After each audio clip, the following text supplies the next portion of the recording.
My gold-digging ex returned for my wealth, not knowing I am her new landlord. Before we begin the story, make sure to subscribe to our channel and never miss more incredible stories every day. I was staring at the eviction notice when I realized the signature belonged to the woman who broke my heart. My property manager, Sarah, stood across from my desk in my minimalist office, waiting for my approval. She's a sharp, no-nonsense woman in her 40s who handles the day-to-day operations of my real estate portfolio. Penthouse 4B is 60 days past due, Sarah said, tapping her clipboard with a manicured fingernail. She bounced another check yesterday. I say we start the eviction process immediately, Marcus. I barely heard her. My eyes were permanently glued to the messy, looped handwriting at the bottom of the luxury lease agreement. Chloe Hastings. 5 years ago, seeing that name would have sent a spike of pure, unadulterated anxiety right through my chest. Today, it just felt like a bizarre, almost comical glitch in the matrix. I am not the same guy Chloe left. Back then, I was struggling, working grueling hours, and trying to scrape together enough cash just to survive the month. Now, I'm the quietly wealthy, self-made property developer she always claimed I could never be. I still wear plain cotton t-shirts and drive an older Ford truck because I don't care about looking rich. I care about being completely financially free. The Apex is my flagship luxury apartment building. It's the absolute crown jewel of my portfolio, situated right in the heart of the city's most rapidly gentrifying district. It boasts floor-to-ceiling windows, a rooftop infinity pool, and the kind of exorbitant rent that keeps out anyone who isn't pulling in a serious six-figure income. And somehow, my ex-fiancée, the woman who brutally dumped me because I lacked ambition, had managed to talk her way into a lease here. Have you ever watched a perfectly orchestrated karmic event unfold right in front of your eyes? According to the file Sarah handed me, Chloe had moved in 3 months ago, paid the first month and the security deposit, and then completely stopped paying. She was dodging Sarah's calls, avoiding the leasing office, and apparently living the high life on my dime. She had absolutely no idea that the LLC that owned the building belonged to me. I looked down at her signature, realizing the ghost of my past was finally trapped. To understand why seeing Chloe's signature on a delinquent lease felt so incredibly satisfying, you have to understand how utterly she destroyed me 5 years ago. We had been together for 3 years, engaged for 1. I was working 2 blue-collar jobs, saving every single penny I could to buy my first investment property. I didn't take her on fancy vacations. I couldn't buy her designer handbags. My vision was long-term wealth, not short-term flashing. Chloe, however, was obsessed with the image of wealth. She constantly scrolled through Instagram, idolizing influencers who flaunted lifestyles we simply couldn't afford. The breakup didn't come out of nowhere, but the brutality of it still haunts me. I came home to our cramped, 1-bedroom apartment to find her packing her bags into a pile of matching luggage I had never seen before. She didn't even look at me with pity. She looked at me with pure disgust. "I'm suffocating here, Marcus," she had told me, zipping up a bag. "You have these small, pathetic dreams. You're never going to be anybody, and I can't waste my 20s waiting for a payoff that isn't coming." She then twisted the knife, revealing she was leaving me for an investment banker named Greg, a guy who owned a yacht and bought her the luggage she was currently packing. She literally laughed when I tried to explain my business plan to her one last time. She slipped her engagement ring off her finger, a modest ring I had worked 6 months to afford, and left it on the cheap laminate kitchen counter. She walked out the door without looking back, stepping into a waiting Mercedes. I was left standing in an empty apartment, feeling like a complete failure as a man. The depression that followed was suffocating. I couldn't eat, I could barely sleep, and the rejection echoed in my head on a daily basis. But eventually, the profound sadness mutated into a quiet, burning rage. That anger became the ultimate fuel. I stopped mourning the loss of a woman who never truly loved me and started pouring every ounce of my energy into my master plan. I promised myself that day I would never let another person dictate my worth again. The grind was absolutely relentless. While Chloe was off sailing on her new boyfriend's yacht and posting heavily filtered photos of her glamorous new life, I was living on rice, beans, and sheer willpower. I took the money I had saved for our wedding and used it as a down payment on a rundown duplex in a terrible neighborhood. I lived in one unit while I spent my nights and weekends gutting and renovating the other. Once it was rented out, I leveraged that equity to buy a fourplex, then a 10-unit complex. I read every book, attended every zoning meeting, and networked with local contractors until they respected my work ethic. Over 5 grueling years, I built a legitimate real estate empire from the ground up. My strategy was always to buy undervalued properties in neighborhoods right on the cusp of gentrification. It was risky, but it paid off massively. Eventually, I formed an LLC to shield my identity and purchased the massive lot where the Apex now stands. Developing a luxury high-rise was a completely different beast, requiring millions in commercial loans and endless negotiations, but I pulled it off. Throughout all of this massive success, I intentionally kept my lifestyle exactly the same. I didn't upgrade my wardrobe. I kept my trusty, beat-up Ford truck because it was reliable and hauled construction materials perfectly.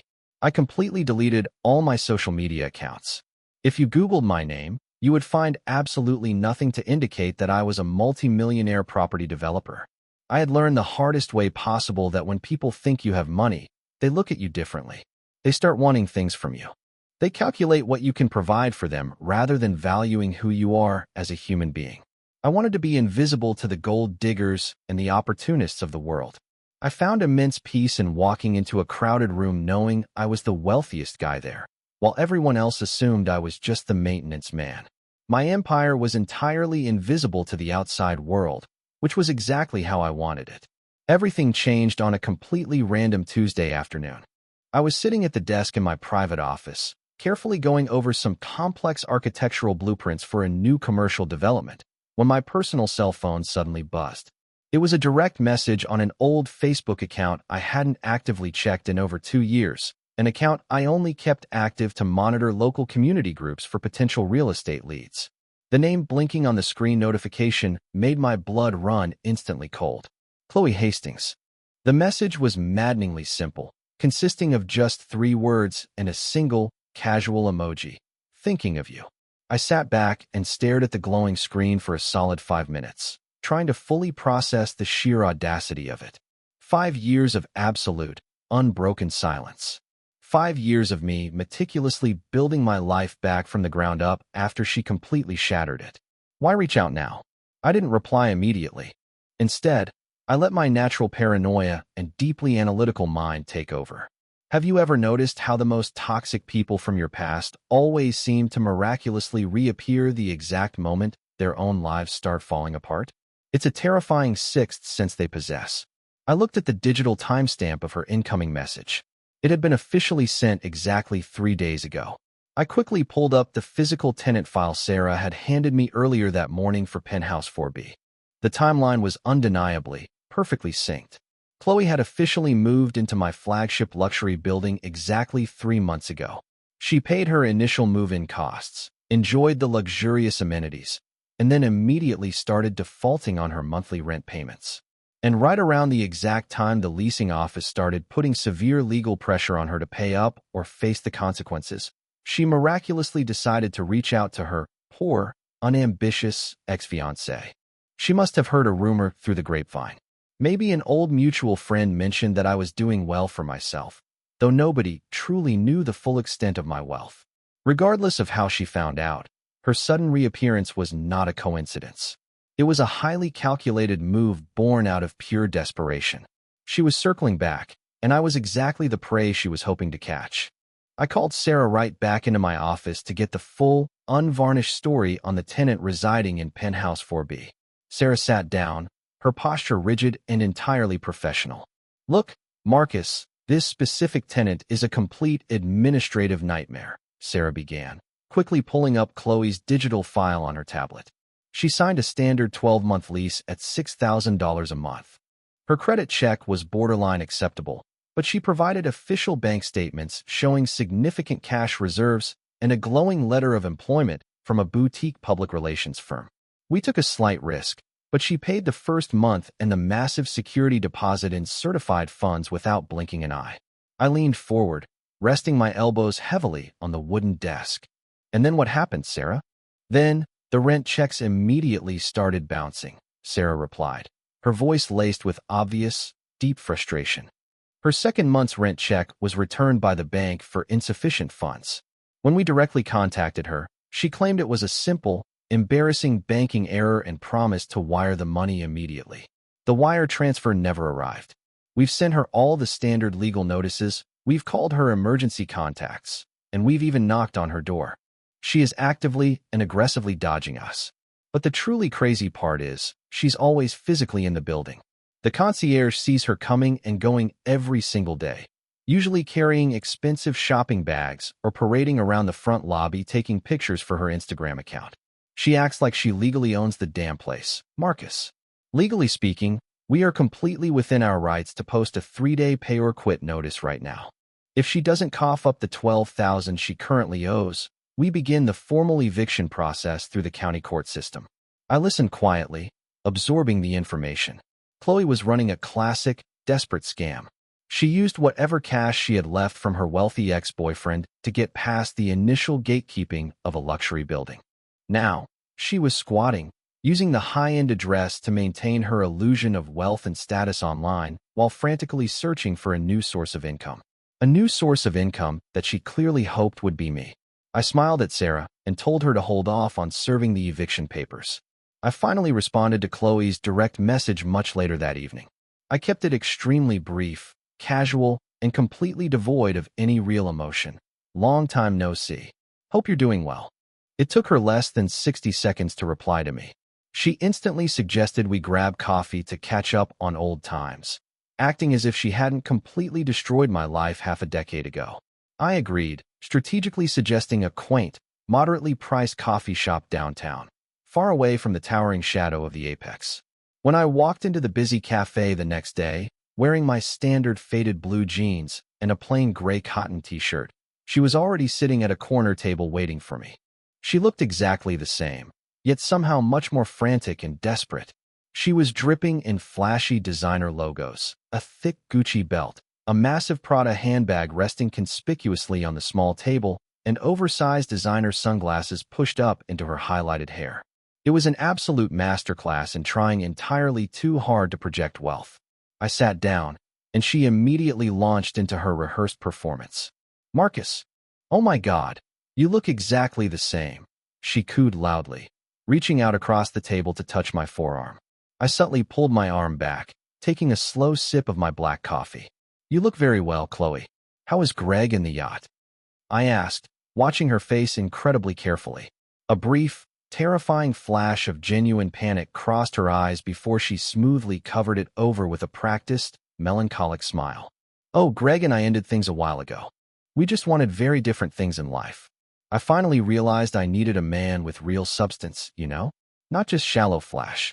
The sheer hypocrisy was so incredibly thick I could have cut it with a butter knife." She spent the next 30 uninterrupted minutes humble bragging about her supposedly glamorous life. She talked endlessly about her thriving career in public relations, the exclusive elite parties she regularly attended, and her gorgeous new luxury penthouse downtown. She never explicitly mentioned the actual name of the building, keeping it perfectly vague. But the entire time she was talking, she kept dropping pointed, leading questions, trying to figure out exactly what I did for a living now and how much money I was currently making. She leaned across the table, her eyes scanning my plain clothes with obvious, greedy calculation.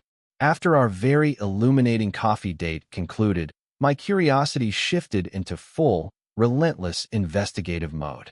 I already had all the official legal documents from her luxury rental application, which gave me absolutely everything I needed to dig deeply into the reality of Chloe Hastings's current situation. I didn't need to hire an expensive private investigator. The massive trail of financial destruction she left behind was incredibly easy to follow online. First, I looked into the boutique PR firm she emphatically claimed to work for. A quick corporate registry search revealed that the company had actually gone completely bankrupt and officially dissolved over 8 months ago. The employment verification letter she had boldly provided to my leasing office was entirely criminally forged. Next, I dug into the available public court records regarding her messy breakup with Greg, the yacht-owning investment banker she left me for. It turned out Greg hadn't just wanted different things. He had aggressively sued her in civil court for the immediate return of several highly expensive jewelry pieces, legally claiming she stole them when he finally kicked her out of his sprawling estate. The lawsuit was eventually dropped, likely because he just wanted her completely out of his life, but the public filings painted a vivid picture of a woman spiraling completely out of control. I then found her active, public Instagram profile. It was a truly fascinating, psychological study in modern digital delusion. Every single photo posted was heavily curated to project extreme, limitless wealth. There were numerous photos of her lounging gracefully by her rooftop infinity pool, which I recognized instantly as the private pool at the apex. There were countless mirror selfies in her penthouse bathroom, flawlessly showcasing the custom imported marble countertops I had personally selected during the final construction phase. She was posting daily about her blessed and luxurious life, receiving hundreds of validating likes from strangers who completely bought into the absolute lie. Meanwhile, I had a growing stack of bounced rent checks sitting on my desk proving she couldn't even afford to buy basic groceries, let alone a $6,000 a month premium apartment. She was living entirely on maxed-out credit cards, desperately trying to maintain a facade until she could secure a new wealthy target to bail her out. She was drowning in a sea of debt while pretending to sail on a luxury yacht.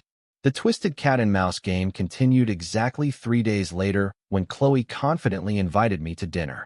She didn't choose a casual, quiet spot. She deliberately chose L'Orchidée, arguably the most expensive and highly exclusive French restaurant in the entire city. Getting a prime dinner reservation there usually takes several months, which meant she had likely begged, heavily bribed, or utilized her remaining fake PR connections to secure a table for us. I showed up wearing a very clean but completely unbranded button-down shirt. She was already seated comfortably in a plush velvet booth, wearing a tight cocktail dress that practically screamed absolute desperation. Throughout the entire expensive appetizer course, she intentionally turned up her artificial charm to maximum capacity. "You know, Marcus, I've been doing a lot of deep reflecting lately," she said softly, slowly swirling a glass of $200 Cabernet. "I was so incredibly young and foolish back then. I really didn't appreciate how truly steady and reliable you always were. I've finally realized that true ambition isn't just about making money, it's about character. And you always had such incredibly strong character." I nodded slowly, chewing my expensive Wagyu beef, entirely unfazed by her obvious, calculated manipulation. "That's very profound, Chloe. It sounds like you've really grown up." She beamed brightly, taking my dry, flat sarcasm as a completely genuine compliment. She then expertly started dropping massive, coordinated hints about her current, temporary cash flow problems. She boldly claimed her expensive accountant had totally messed up her yearly taxes, resulting in the government temporarily freezing all her bank accounts. "It's just such a massive headache," she sighed highly dramatically. "I have all this immense wealth safely tied up in various investments, but my liquid cash is zero right now. It's honestly so embarrassing." She was meticulously laying the essential groundwork, clearly preparing to ask me for a massive personal loan. She desperately wanted to gauge if I actually had the financial capacity to rescue her, and more importantly, if I was still foolish enough to actually do it. Have you ever watched someone happily dig their own grave with an incredibly expensive silver spoon? When the long dinner finally concluded, the waiter quietly approached our table, holding a sleek black leather checkbook. The waitress handed me the massive bill, and Chloe didn't even pretend to reach for it. I calmly opened the heavy leather folder, glanced at the absolutely outrageous dinner total, and quietly placed my unassuming black corporate credit card on top of the printed receipt. Chloe's eyes instantly darted down to the plastic card, desperately trying to catch a quick glimpse of the bank name or the spending limit, but the card was completely unmarked and matte black. Once the waiter collected the folder and walked away from our booth, she leaned in much closer, the overwhelming scent of her expensive, heavily applied designer perfume invading my personal space. "So, Marcus, you never really told me what exactly it is you do for a living nowadays," she said, her voice practically dripping with artificial sweetness. "You definitely seem to be doing quite well for yourself lately." I offered her a small smile, keeping my expression entirely tight and perfectly controlled. "I work in property management." just handling some local commercial real estate, keeping things running smoothly. It wasn't a technical lie, just a truly massive, calculated understatement. She visibly looked slightly disappointed by my answer, clearly hoping I was going to proudly announce that I was a tech startup CEO or a wealthy hedge fund manager. Oh, property management. That's nice. So you essentially fix broken toilets and handle maintenance things? I nodded slowly. Sometimes, yes. It keeps me busy. She quickly recovered her composure, deciding to firmly pivot the conversation back to her own entirely fabricated success story. Well, you should definitely come see my place sometime soon. I actually just bought a beautiful penthouse over at the Apex. Have you ever heard of it? It's easily the most exclusive, high-end building in the entire city. The original developers are absolute structural geniuses. The sheer, unadulterated audacity of her lie was utterly breathtaking. She didn't just casually claim she rented an apartment there. She actively claimed she owned the entire penthouse. She was sitting directly across from the sole, legal owner of the luxury building, shamelessly bragging about purchasing a premium unit that was currently over 2 months delinquent on its rent. My mind absolutely raced with the sheer, undeniable comedy of the surreal situation. I desperately wanted to ask her exactly how she managed the exorbitant property taxes or what she genuinely thought of the custom HVAC system I had specifically engineered for the penthouse floor. Instead, I just took a very slow, deliberate sip of my iced water. I swallowed my laughter, perfectly playing the role of the impressed, gullible ex-boyfriend she expected. The universe honestly has a very funny way of rapidly accelerating karma exactly when you least expect it. Just 2 days after that remarkably expensive dinner, I was quickly grabbing a simple lunch at a crowded deli right near my corporate office. As I stood patiently waiting for my sandwich order, I suddenly heard a painfully familiar, obnoxiously high-pitched voice loudly call my name across the room. Marcus? Oh my God, Marcus. I turned around to see Jessica, Chloe's best friend and longtime enabler. Jessica was the very one who had constantly whispered in Chloe's ear, repeatedly telling her she deserved much better when we were dating. She smugly looked me up and down, aggressively taking in my worn work boots and casual canvas jacket, a deeply condescending smile spreading across her face. Wow, it's been absolutely forever. You look exactly the same. Hello, Jessica. Good to see you. I replied completely neutrally. She literally couldn't help herself. The burning urge to gossip and assert fake dominance was simply too strong in her. So, I hear you and Chloe have been catching up lately, she said, eagerly stepping closer to me. I just want to warn you, Marcus. Don't get your hopes up again. She's just in a bit of a tight spot right now. I subtly raised an eyebrow, perfectly playing dumb for her. Oh, she told me she just bought a beautiful penthouse. Jessica let out a loud, highly obnoxious laugh that turned a few heads. Bought. Please. She's renting, and she's totally broke. Her rich ex froze her out completely. She's basically just looking for a temporary sugar daddy to quickly pay her back rent before she gets kicked out of that fancy building. She honestly thinks because you used to be so obsessed with her, you'll gladly drain your little savings account to save her. You're just a temporary stepping stone, Marcus. Don't be pathetic. Jessica patted my arm extremely condescendingly, grabbed her expensive salad, and quickly walked out of the busy deli, leaving me standing near the cash register. I actually had to actively suppress a massive, victorious grin. Jessica thought she was completely humiliating me, proudly warning the poor loser not to get played yet again. In reality, she had just brilliantly confirmed every single suspicion I had about Chloe's immediate motives.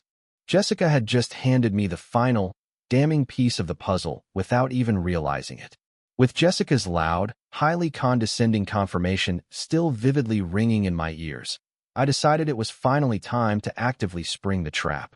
I texted Chloe later that evening, intentionally keeping my digital tone extremely light, agreeable, and highly enthusiastic. Hey, so I've been thinking a lot about what you proudly said at dinner. I'm actually actively looking to move out of my current place very soon.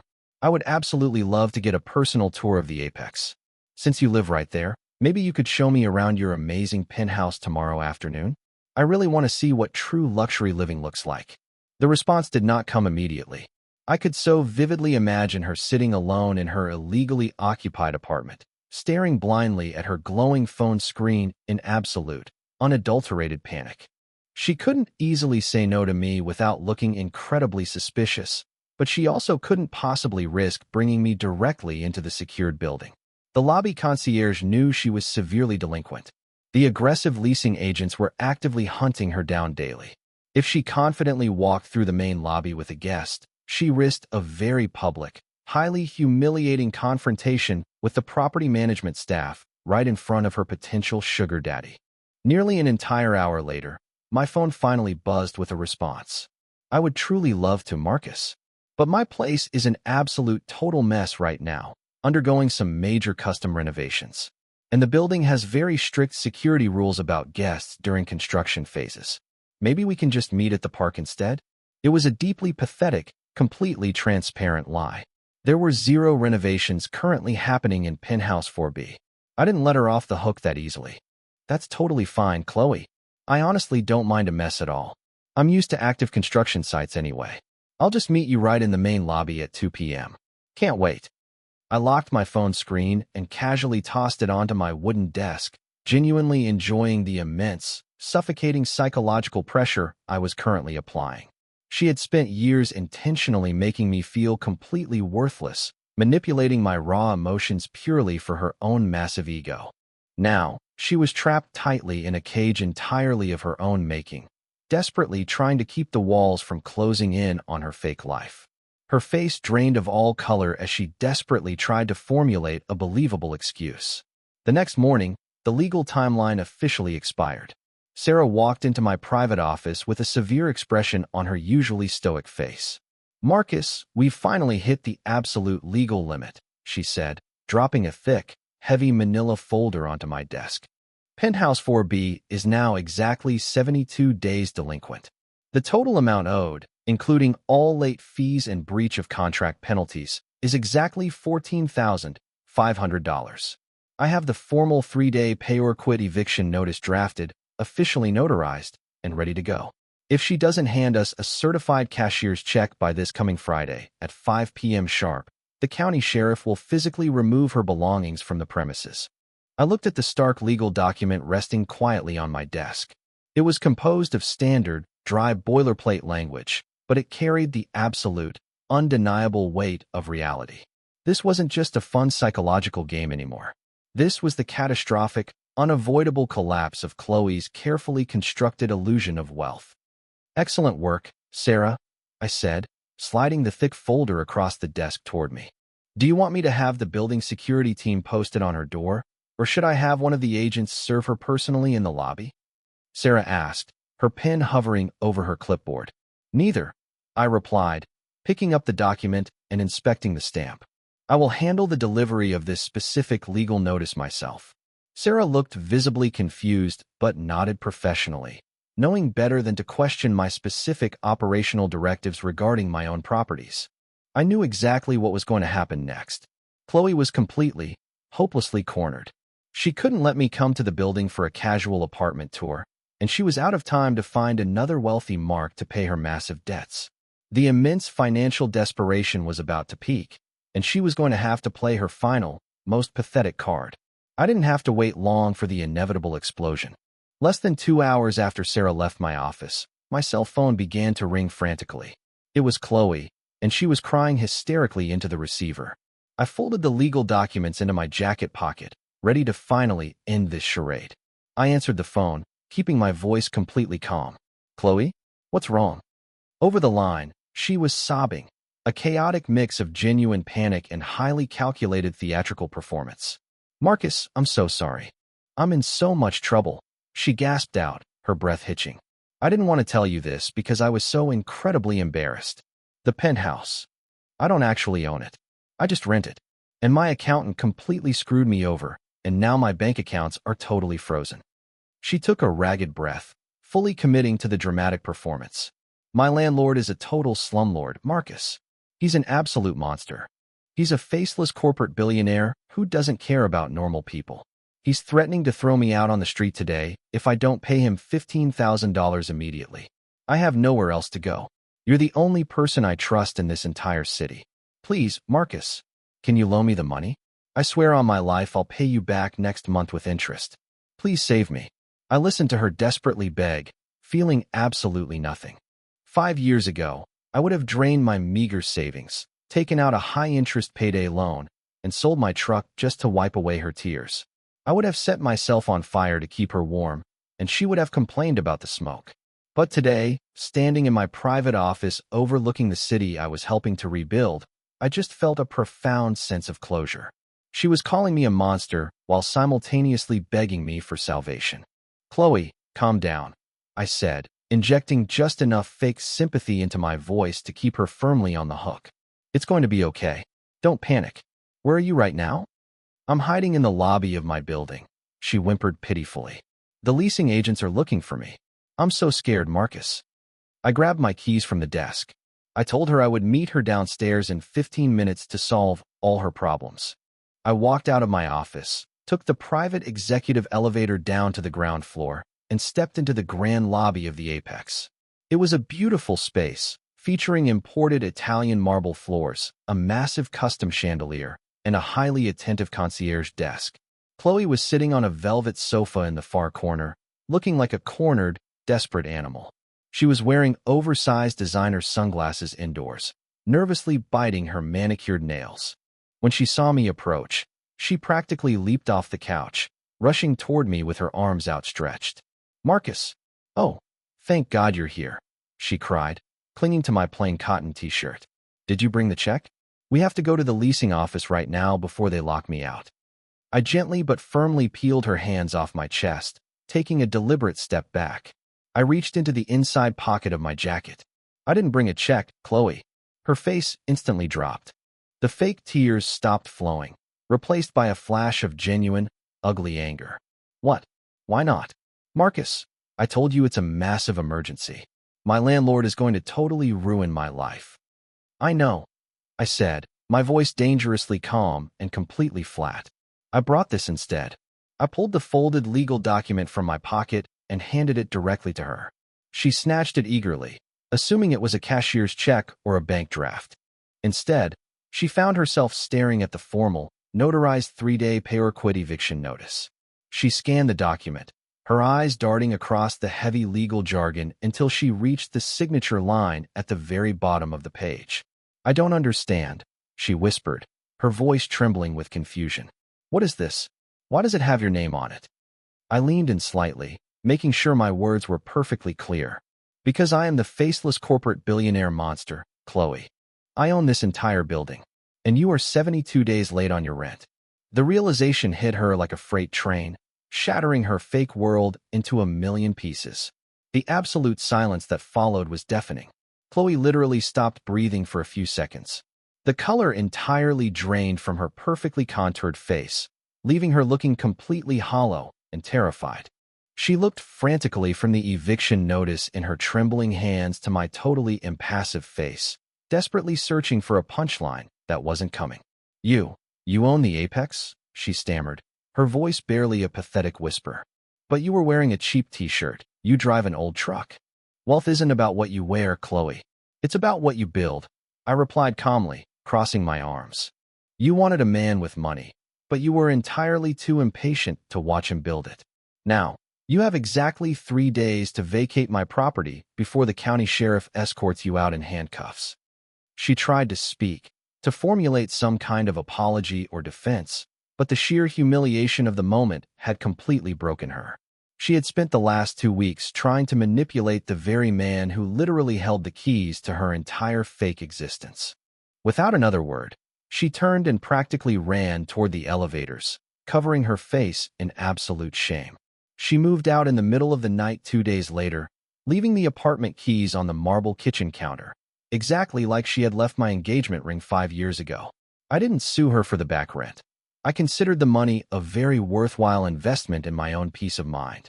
The financial loss meant absolutely nothing compared to the immense psychological closure I had finally achieved. We often get so caught up in proving our worth to the people who hurt us, hoping that massive success will act as the ultimate revenge. But the truth is, real revenge isn't about destroying them. It's about realizing their opinions never mattered in the first place. I don't need a yacht or a designer watch to validate my existence. I have everything I could ever need. I walked back into my quiet office, fully content with the man I had become.